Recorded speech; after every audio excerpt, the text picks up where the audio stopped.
জানেন যে এখানে যদিও একটু আমার বুঝে আসছে যে এখানে জায়গাটা একটু সংকীর্ণ, কিন্তু যারা আল্লাহর কথা শুনবেন, আল্লাহ রসুলের কথা শুনবেন, তাদের নিশ্চয়ই আল্লাহর তরফ থেকে একটি রহমত নাজিল হয়।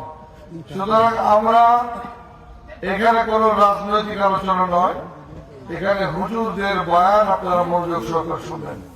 আমি শুধুমাত্র আপনাদের কাছে দোয়া চাইতে এসেছি, যেহেতু অনেক মানুষ একসাথে দেখা হলো, আপনাদেরকে দেখার সুযোগ হলো, একবার পেলাম, এই জন্য আপনাদের কাছে দোয়া চাই। আমিও আপনাদের জন্য দোয়া করি। আর সর্বশেষ যারা আল্লাহর আলেম হুজুররা আমাদের জন্য একটু দোয়া করবেন, এটা আমাদের দাবি। এই কথা বলে আপনাদের সকলের সুস্বাস্থ্য কামনা করে আমি আমার কথা শেষ করছি।